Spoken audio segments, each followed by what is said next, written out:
Que abre essa primeira edição, esse primeiro tempo, falando do Corinthians. O Corinthians sofreu a sua segunda derrota no Campeonato Paulista, havia perdido para o Ituano por 1-0, agora nova derrota, só que para o São Bernardo. São Bernardo 1, Corinthians 0, Vampeta, preocupante esse início de temporada do Corinthians. Ontem jogou com 1 a mais boa parte do jogo, mas parecia que estava jogando com 1 a menos, 2 a menos. O São Bernardo conseguiu fazer o gol, colocou bola na trave, quase fez o segundo gol. Enfim, mais uma derrota do Corinthians. Vampeta, boa tarde. Boa tarde, Pedro. Boa tarde, Bruno. Mauro, boa tarde a todos, né? Mais uma derrota, terceiro jogo do Corinthians dentro da competição, né? Já não jogou bem contra o Guarani na estreia, né? Depois perdeu do Ituano, que ontem tomou uma goleada do Guarani lá em Itu, né? E ontem, com 10 minutos, antes dos 10 minutos, um atleta do São Bernardo expulso. O Corinthians se manteve com 11 o tempo todo e não conseguiu, né, ganhar o jogo. Perdeu, o São Bernardo com 10, é um time que está ali na Série C, beirou a Série B, por pouco não volta, não volta a Série B, né, não joga a Série B, mas de novo, uma partida horrível. Na temporada, Pedro, eu sempre falo assim, se você vai pegar um Flamengo, um Atlético Mineiro, Palmeiras, Fluminense, são plantéis aí que tem, né, já estão jogando junto, qualidade, o Corinthians muda muito, mas o Corinthians pegou plantéis inferiores, uma folha de pagamento maior, só o Matias Roas aí, outro dia o Corinthians estava devendo em 3 meses 5 milhões, né, e não consegue desenvolver.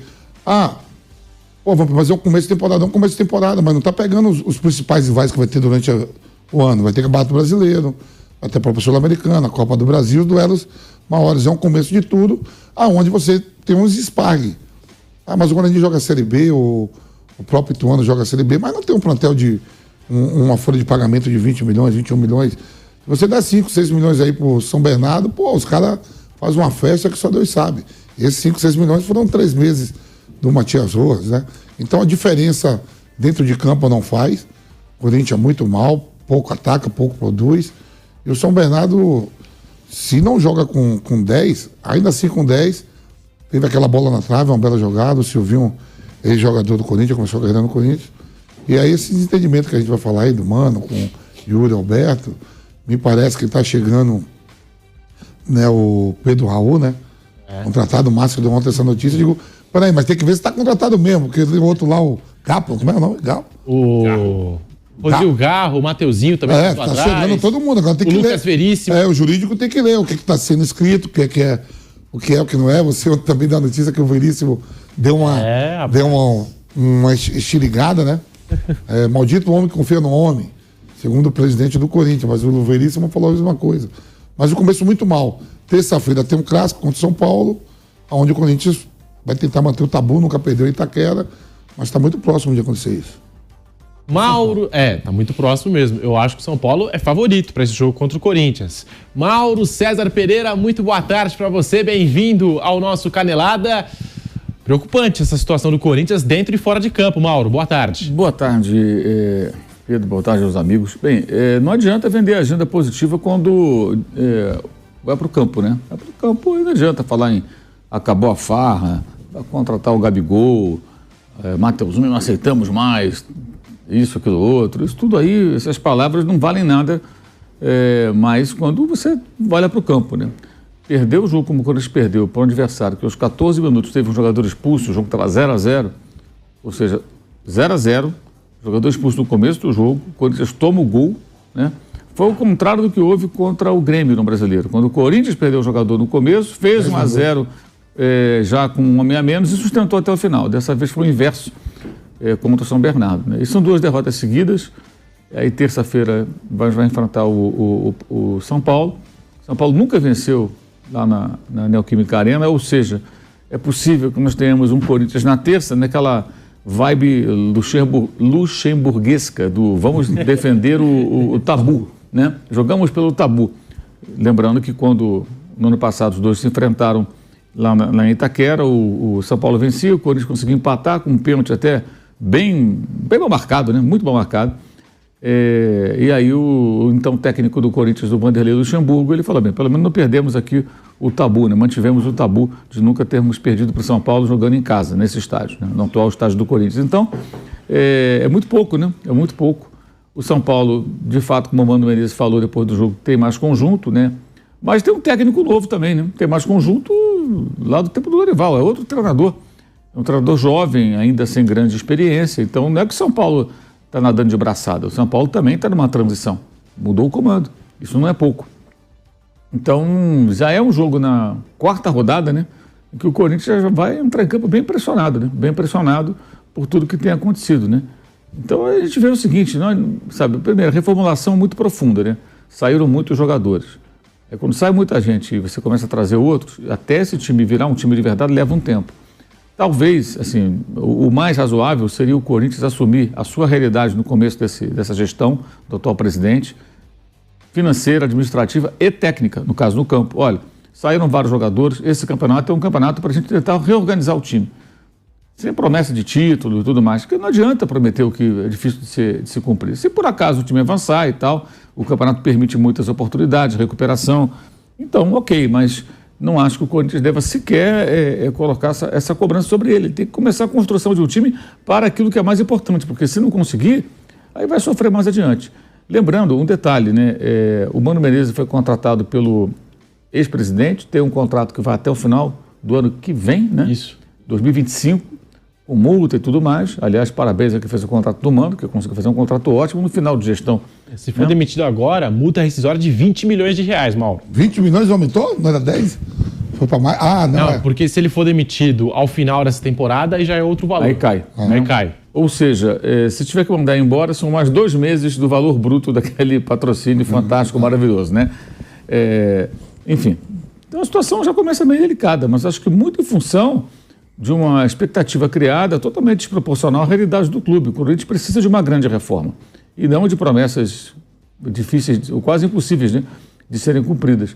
E dentro de campo, o time é isso aí. É um momento perigoso, o tabu corre risco, e não só a questão do tabu, que é mais uma coisa de torcedor, fica aquela provocação e tal, mas seria, no caso de um fracasso terça-feira, a 3ª derrota seguida, né? Então, pega mal, bem mal. E o Mano Menezes me parece estar um pouco perdido também, né? Ele falou ontem, tinha falado durante o programa lá do Roberto, negócio de Cuiabá. Quer dizer, cada hora que ele fala uma coisa, sai tudo errado, a fase também não é boa nas palavras. Bruno Prado, muito boa tarde para você, bem-vindo ao Canelada aqui da Jovem Pan. Depois do jogo, a torcida do Corinthians, as arquibancadas do 1º de maio. Terça-feira é guerra, em alusão ao clássico contra o São Paulo. A fase não é boa no Corinthians. Bruno Prado, boa tarde. Boa tarde, Pedro, Mauro, Vampeta, todos aqui. E é um clima muito quente para a 4ª rodada do Campeonato Paulista, né? Mas é o que está acontecendo e para mim é muito assim mesmo, pela incompatibilidade entre discurso e realidade. É isso que está pegando mais. Porque é sempre bom lembrar, né, que as coisas acabam, tem férias. O Corinthians brigou para não cair o ano passado no Campeonato Brasileiro. O Corinthians jogou um brasileiro só para se manter na 1ª divisão. Correu risco até o finalzinho do campeonato. Então, não era um time bom. Se você brigou para não cair, é porque a coisa não estava boa. Aí saíram vários jogadores. Ok, você pode até entender. Jogadores que ganhavam muito já não vinham tão bem fisicamente. Isso aí eu acho que é compreensível. Um deles, inclusive, se aposentou, que foi o Fábio Santos. Ok, mas vieram poucos reforços, alguns não conseguiram estrear ainda, no caso do Rodrigo Garro, no caso do Gustavo Henrique, o Mateuzinho chegou e foi embora, então poucos reforços em campo, então não era um time muito bom, perdeu muitos jogadores e repôs com pouca gente, e não chegou nenhum fenômeno, né? Chegaram alguns bons jogadores, acho o Félix Torres um bom zagueiro, um outro pode dar certo ali no conjunto. Palácio já machucou. Machucou. Pode até fazendo uma boa partida ele. No apoio principalmente, apoia bem. Então, pode até funcionar assim no conjunto, esses caras, se a coisa estiver andando bem, eles podem até se encaixar bem, mas não tem nenhum cara assim que se fala, nossa, esse aqui muda o patamar do time, agora é um time melhor porque tem esse cara. Não é. E tem a questão do conjunto, né? Teve muita mudança no elenco, então demora um pouquinho para se ajustar, mas o problema é que é incompatível com o discurso. A atual diretoria pegou já uma situação muito difícil. Então o Corinthians ele vinha mal porque tinha problemas financeiros, não conseguia montar um grande time, porque não tinha condição para isso, por más gestões de gestões anteriores, enfim. Esse pessoal que assumiu agora pegou já uma situação difícil, mas é incompatível com o discurso deles, né? Que eu até já falei, eu entendo o discurso eleitoral. O discurso eleitoral é uma coisa, né? O discurso eleitoral é normal que a oposição bata mais forte, senão o cara que vai votar pensa, se a oposição não bate, por que eu vou votar na oposição? Vou votar em quem está aí. Então é normal um discurso mais forte assim da oposição. Mas aí, quando você ganha, é outra situação. Uma coisa é ganhar a eleição, outra coisa, agora tá na nossa mão. Ninguém quer saber se já estava ruim, agora a cobrança é em cima da gente que ganhou a eleição, que vai ter que administrar o clube. E o discurso do pessoal que entrou, ele foi incompatível, não foi um discurso, a situação tá ruim, vamos com calma, estamos assumindo agora, foram muitos anos com outro grupo, a coisa tá feia, então a gente vai colocar a casa em ordem, esse primeiro ano é pra gente até entender como é que tá, pra ir ajeitando. Não, já foi um discurso de acabou a farra, agora é outra coisa, agora mudou tudo. E as pessoas, principalmente de um time grande que não ganha título já há um bom tempo, o Corinthians não ganha um título desde 2019. Que foi campeão paulista, foi o último título. Um time grande assim, a torcida tem essa carência, né? Então qualquer discurso mais animado, os caras compram, beleza, agora vai mudar tudo, vamos embora. E isso não ia acontecer, porque assim, não tem nenhum motivo prático, a não ser de discurso, de empolgação, de otimismo. Não tem nada assim na prática que você diz, não, peraí, isso aqui realmente é diferente. Eu não vi, assim, nem mesmo no discurso. Eu nunca achei no discurso do pessoal que assumiu, assim, nunca vi assim, uma diferença tão grande para o outro grupo. Mas, enfim, eles ganharam a eleição, eles têm, ainda é cedo para avaliar a gestão. Mas a expectativa criada é o que está causando já um clima mais quente logo no início do campeonato. Porque se você pegar do ano passado, não é anormal perder para o São Bernardo. Ano passado perdeu para o São Bernardo também. 2-0. Não é normal, não devia ser pelo Corinthians, mas ano passado perdeu também. Então, a coisa está feia já faz tempo, mas o problema foi o discurso, não, que a partir de agora vai ser diferente. E nem seria possível que fosse tão diferente em tão pouco tempo. Ô Vampeta, fazendo as contas, o jogador do São Bernardo foi expulso com 14 minutos do primeiro tempo. Ou seja, o Corinthians jogou 76 minutos com um atleta a mais, fora os acréscimos, que eu não estou contabilizando. Mesmo assim... Teve a parada por causa dos sinalizadores, né? Também, teve a parada com os sinalizadores e mesmo assim o Corinthians não conseguiu nem o gol de empate, Vampeta. E a atuação muito fraca do Matias Rojas, do Fausto Vera, mais uma vez, e o Yuri Alberto sem confiança alguma. Desastrosa atuação do Corinthians no ABC Paulista, Vamp. Então, Pedro, quando o São Bernardo fica com 10... O Corinthians parecia que já estava ganhando o jogo com um homem a mais e quando o São Bernardo atacava, a defesa toda desorganizada, né? As duas laterais, tudo. Quando a gente toma 1-0 o gol do Silvinho, depois o Silvinho faz uma jogada individual de novo, leva uma bola na trave, né? Poderia ter terminado pelo tempo 2-0. Teve uma outra finalização também. Aí o Corinthians no segundo tempo entra o Wesley, entra Romero, ainda no primeiro tempo, tentando alguma coisa, mas pouco produtivo a parte ofensiva, né? Teve uma chance clara com o Romero, que chapou para fora, mas muito abaixo daquilo do que vai ser a temporada. É um começo de temporada, Só que nesse começo de temporada, você tem o Campeonato Paulista. Para frente você vai pegar times mais cascudo aí.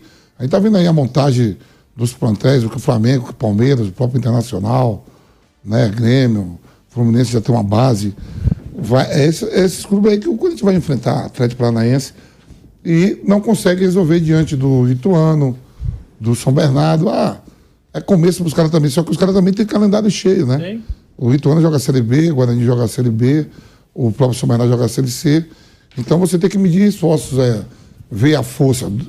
Se faz muita diferença. Por enquanto, esses 3 jogos, eu não vi nada que acrescentou nada demais. Até na parte individual dos atletas também. E a gente fez esse levantamento aqui, né, Vamp? Todos os times, com exceção da Portuguesa, no Campeonato Paulista, possuem uma divisão. Ou seja, basicamente todas as equipes do Campeonato Paulista, elas têm um calendário.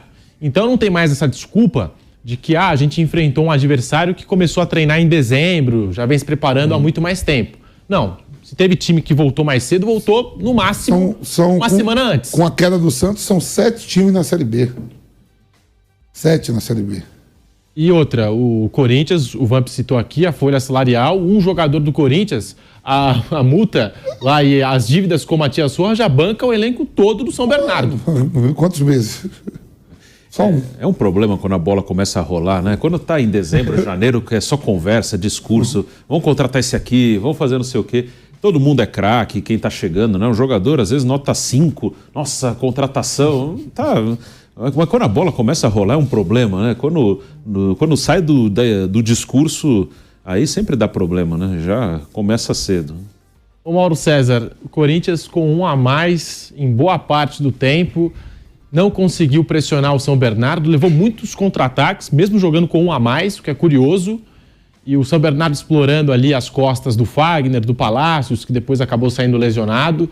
Corinthians 76 minutos com 1 a mais, isso sem contabilizar os acréscimos, e não conseguiu fazer um gol, empatar com o São Bernardo pelo menos, Mauro César. Já no jogo do Guarani, né, quando o Corinthians venceu, já não foi nada assim animador a atuação, né? E agora, assim, 2 derrotas seguidas, né? O time está no estágio realmente inicial, né? De montagem. Isso aí eu entendo o que quer dizer o Mano Menezes. É um estágio inicial mesmo. Reformulação muito grande, poucos jogadores para algumas posições, zagueiro, faltando zagueiro. Mas aí você vai analisar, né? O Lucas Veríssimo foi anunciado como jogador do Corinthians, mas na verdade foi embora.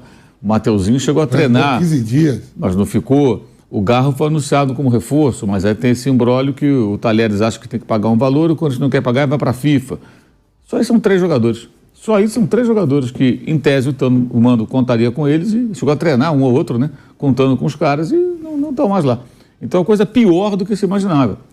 Sem falar no sonho do Gabigol, esse tipo de coisa, né? Mas está lá o Fabinho Soldado, vai resolver tudo. O Fabinho Soldado chegou, vai fazer todo mundo bater continência e vamos que vamos.